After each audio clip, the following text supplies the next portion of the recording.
आज हम पढ़ेंगे इलेक्ट्रोकन्वल्सिव थेरेपी। इलेक्ट्रोकन्वल्सिव थेरेपी क्या होता है कि इसमें जो साइकेट्रिक पेशेंट है, जिसको हम बोलते हैं कि मानसिक असंतुलन होता है जिसका, उस मरीज़ को हम करंट पास करते हैं, करंट देते हैं, तो उसको इलेक्ट्रोकन्वल्सिव थेरेपी बोलते हैं। ये एक सोमैटिक थेरेपी है।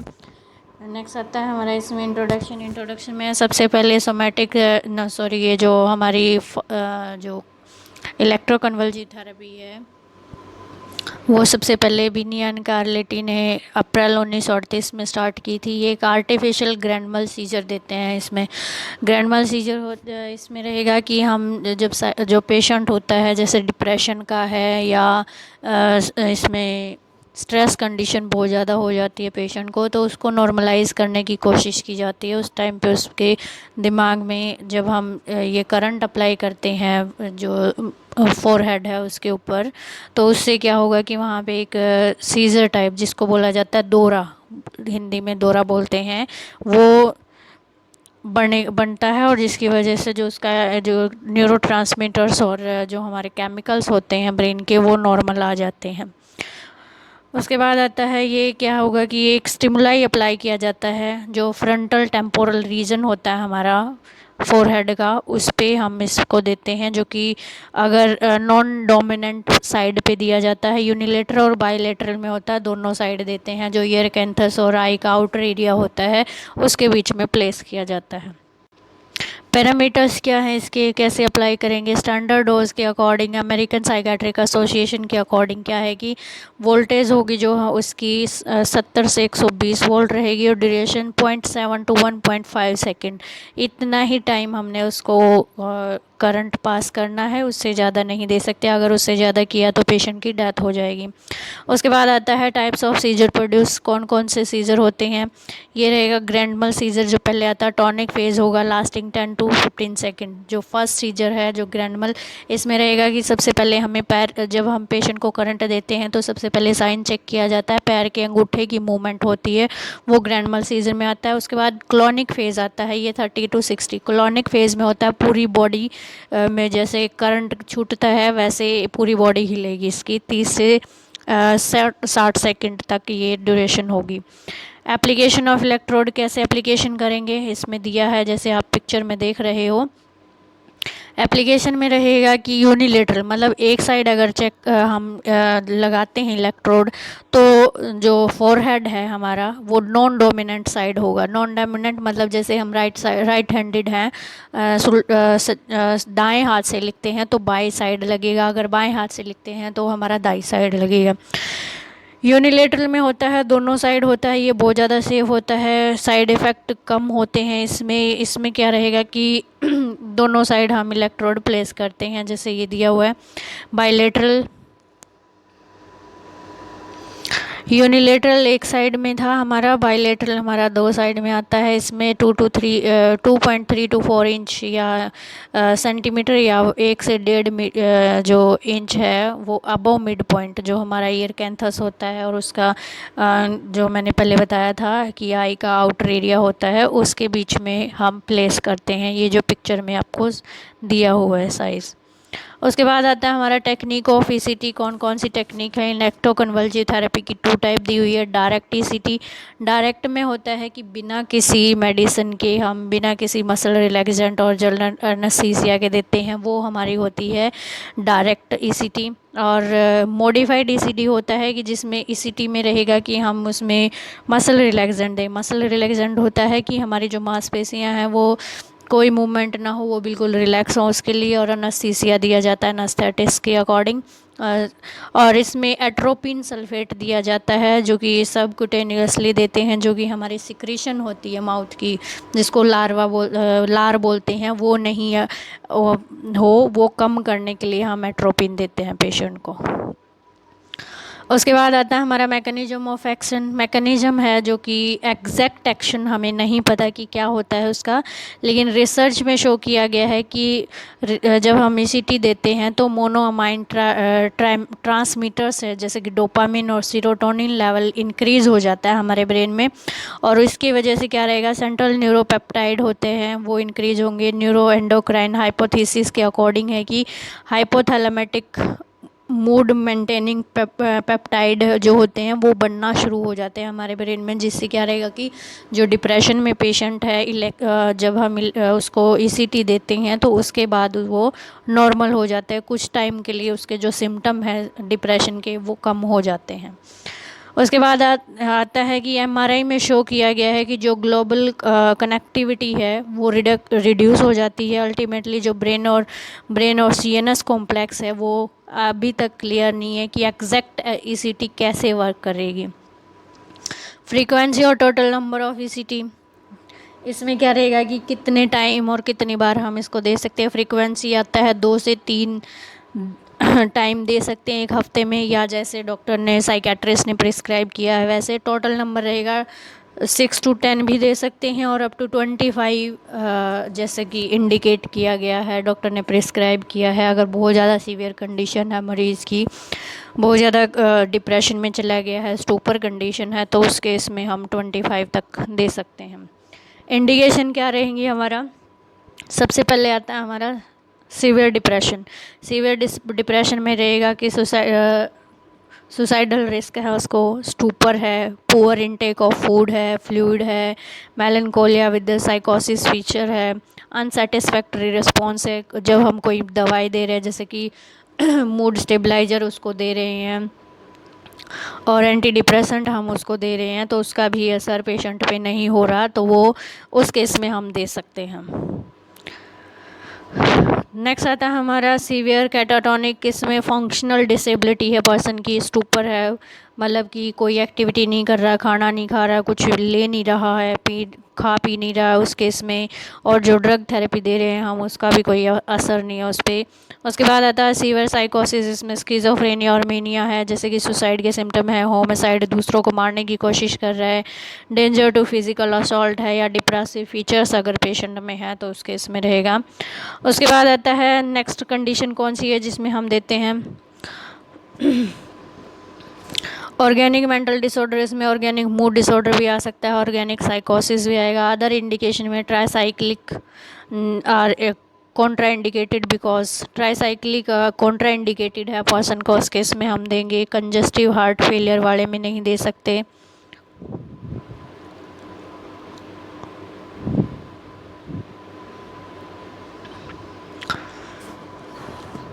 प्रेग्नेंट वुमेन को और antidepressant place foetus for risk और कंजेनाइटल डिफेक्ट उस केस में रहेगा। उसके बाद आता है हमारा कॉन्ट्रा इंडिकेशंस क्या क्या रहेंगी। एब्सोल्यूट है, rise ICP, intracranial pressure increase हो गया है पर्सन का, उस केस में होगा। रिलेटिव में है सेरिब्रल एनरिज्म है पर्सन को, जो कि हमारी मेडिकल कंडीशन है, सेरिब्रल हेमरेज हो गया, ब्रेन ट्यूमर है, एक्यूट मायोकार्डियल इन्फॉक्शन है, कंजस्टिव हार्ट फेलियर डिजीज़ है उस केस में। साइड इफ़ेक्ट ऑफ ईसीटी क्या क्या साइड इफ़ेक्ट रहेंगे। फर्स्ट है हमारा मेमोरी इम्पेयरमेंट। जब हम मरीज़ को ईसीटी देते हैं तो आधे 1 घंटे तक उसको पता नहीं होता कि उसके साथ क्या हुआ है, कुछ आसपास का उसको खुद का कुछ पता नहीं होगा। ड्राउजीनेस रहेगा, कन्फ्यूजन रहेगी, एंजाइटी रहेगी पर्सन को। पुअर कंसंट्रेशन, एक जगह पे वो कंसंट्रेट नहीं कर पाएगा, जब हम उससे कोई बात कर रहे होते हैं तो वो ध्यान नहीं देगा। हेडेक भी हो सकता है, सिर दर्द, वीकनेस रहेगी, फटीग रहेगी, बैक एक भी हो सकता है और मसल एक भी होने के चांस हैं। ड्राई माउथ हो जाएगा, पैल्पिटेशन, नोजिया, वॉमिटिंग, टंग बाइट भी हो सकता है और इनकॉन्टिनेंस भी होने के चांस हो सकते हैं। ट्रीटमेंट फैसिलिटीज़ क्या रहेगी। ट्रीटमेंट में है कि जो 3 रूम हम यहाँ पे प्रोवाइड करते हैं, इसमें है there should be a suite of 3 rooms. इसमें रहेगा कंफर्टेबल वेटिंग रूम होगा, प्री ईसीटी रूम होता है, जो ईसीटी रूम होगा जिसमें कि एक ईसीटी मशीन होती है, उसकी एसेसरी होगी, एनेस्थेटिक एप्लीकेशंस होंगी, सेक्शन अपरेटस होगा, फेस मास्क होगा, ऑक्सीजन सिलेंडर होगा और एडजस्टेबल फ्लो वॉल होगी और कवर टंग डिप्रेशर इसमें प्रेजेंट होगा। माउथ गैग होगा, रिससिटेशन अपरेटस होगा, इमरजेंसी ड्रग रहेंगी और there should be access of defibrillator. अगर पेशेंट की बहुत ज़्यादा सीवियर कंडीशन हो जाती है, डिफिब्रिलेटर देने की अगर ज़रूरत पड़े तो वो भी हमारे पास होगा। उसके बाद है a well equipped recovery room भी हमारे पास होता है। नेक्स्ट आता है हमारा role of nurse in pre ECT. क्या क्या रोल रहेगा जब पेशेंट को हमने ईसीटी देनी है उससे पहले। डिटेल मेडिकल और साइकेट्रिक हिस्ट्री हम उसकी चेक करेंगे, कोई एलर्जी तो नहीं है। Assessment of patients and family knowledge of indication, इसमें हम मरीज़ की और उसके घर वालों की नॉलेज असेस करेंगे, उसके इंडिकेशन के बारे में, साइड इफ़ेक्ट के बारे में, थेराप्यूटिक इफ़ेक्ट क्या है ईसीटी का, और क्या क्या रिस्क हो सकते हैं ईसीटी से के साथ साथ। एंड इन्फॉर्म्ड कंसेंट, मतलब ईसीटी लेने से पहले जब उनकी नॉलेज असेस कर ली तो हमने उनसे कंसेंट साइन करवा लेना है, जो कि और जो उनकी कोई भी प्रॉब्लम है वो हम दूर कर सकते हैं, और अगर कोई रिस्क होता है, रिस्क के चांस हैं, तो उसमें उसको भी हम उसको बता सकते हैं फैमिली को। असेस बेसलाइन वाइटल साइन, जो पेशेंट के वाइटल साइन होते हैं जैसे बीपी है, टेम्परेचर है, पल्स, रेस्पिरेशन, हार्ट रेट, वो सब हम इसमें मेंशन चेक करेंगे सबसे पहले। उसके बाद है पेशेंट को बोलना है कि 4 से 6 घंटे ईसीटी से पहले वो खाली पेट हो, ब्रेकफास्ट ना करें। Withhold oral medication in the morning, अगर पेशेंट की जो मेडिकेशन होती है मॉर्निंग वाली उसको हमने नहीं देना, उसको रोकना है। हेड शैम्पू करना है, क्योंकि क्या होता है कि जब हम ईसीटी देते हैं, अगर ऑयलिंग है, हेयर ऑयलिंग है या कुछ और प्रॉब्लम है तो उससे करंट अच्छे से पास नहीं होगा, तो इसलिए सुबह पेशेंट को जब भी हम ईसीटी देते हैं तो उससे पहले उसकी हेड वॉश करवाते हैं। कोई ज्वेलरी है, प्रोस्थेसिस है, डेंचर है, contact lenses, metallic object, tight clothing है, ये सब हम पेशेंट की रिमूव करवा देते हैं। ब्लड एम्पटी होना चाहिए, बाउल और ब्लड एम्पटी होना चाहिए बिफोर ईसीटी, उसको हम लेके जाएं, ब्लड एम्पटी हो। अगर पेशेंट बोल रहा है कि हाँ मेरे को अभी जाना है तो हम उसको ले जा सकते हैं। उसके बाद आता है कि 0.6 mg एट्रोपिन IM और सबकुटेनियस देंगे 30 मिनट बिफोर ईसीटी, और आईवी भी दे सकते हैं just before ECT. Intra procedure में क्या रहेगा कि पेशेंट को कंफर्टेबल ईसीटी टेबल पे सुपाइन पोजीशन में लेटा देंगे, पेशेंट की जो एंजाइटी है और जो उसका फियर है उसको कम करेंगे। उसके बाद जो एनेस्थीसिया दे रहा है एनेस्थेटिक, उसको मॉनिटर करेंगे। पेंटोल सोडियम 3 to 5 mg पर केजी बॉडी वेट के अकॉर्डिंग देंगे। मसल रिलैक्सेंट होता है जो सक्सिनाइल कोलिन, वो 1 ग्राम पर केजी 1 mg पर केजी बॉडी वेट के अकॉर्डिंग हम उसको देंगे। उसके बाद मसल रिलैक्सेंट, पैरालिसिस नहीं हो जाता पर्सन तब तक उसका रेस्पिरेटरी मसल्स होती हैं जो पेशेंट की वो चेक करनी है। अगर जैसे कि हमने मसल रिलैक्सेंट दे दिया तो जो रेस्पिरेटरी मसल्स होती हैं वो भी रिलैक्स हो जाती हैं, तो उस केस में क्या रहेगा कि वेंटिलेटर सपोर्ट प्रोवाइड करना पेशेंट को उस टाइम पे। माउथ गैग इंसर्ट करना है, क्योंकि माउथ जो हमारी टंग है, टंग फॉल हो जाएगी, उसकी वजह से प्रॉब्लम हो सकती है, टंग बाइट होने के चांस हो सकते हैं। उसके बाद है इलेक्ट्रोड प्लेस करेंगे पेशेंट का, जिसमें कि सबसे पहले जेल एडजस्ट कंडक्टिंग जो जेल होता है वो अप्लाइड किया जाता है। वोल्टेज को मॉनिटर करेंगे, उसकी इंटेंसिटी कितनी है, ड्यूरेशन, वो सब हम चेक करेंगे।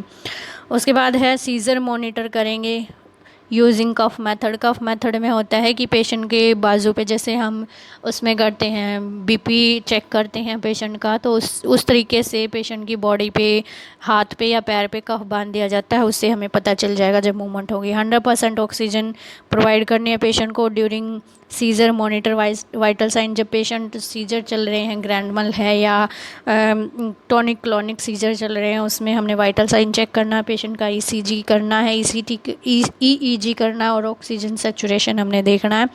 Record the finding and medication give to the patient, वो सब जो हमने मेडिकेशन दी है, जो हमारी फाइंडिंग हुई है, उसको हम चार्ट पे रिकॉर्ड करेंगे। उसके बाद आता है पोस्ट प्रोसीजर केयर। क्या रहेगा? मॉनिटर वाइटल साइन, सबसे पहले पेशेंट के vital sign, BP, pulse, respiration, oxygen saturation, वो सब चेक हम करेंगे। Continue oxygenation till spontaneous respiratory start, मतलब जब तक पेशेंट खुद नहीं लेने की कोशिश करता तब तक हमने वो ऑक्सीजन सैचुरेशन उसको देनी है। असेस फॉर पोस्ट इटिकल कन्फ्यूजन और रेस्टलेसनेस, पेशेंट चेक करना है कि उसको कोई कन्फ्यूजन तो नहीं है, रेस्टलेस तो नहीं है, क्योंकि ईसीटी के बाद ऐसा होता है normally. Take safety precaution to prevent injury, patient जब पोस्ट ईसीटी में होता है तो साइड रेल्स लगा देनी है बेड पे, जिससे उसको हम गिरने से बचा सकते हैं। अगर पेशेंट को शिफ्ट करना है तो उसको स्ट्रेचर पे लेके जाना है, पैदल उसको भेजना नहीं है। If there is a severe postictal confusion, अगर बहुत ज़्यादा है तो आईवी डायज़ेपाम पेशेंट को एडमिनिस्टर किया जाता है।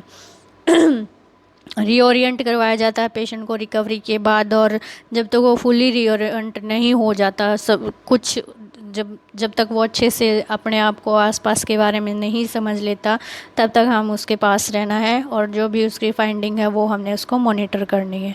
Thank you.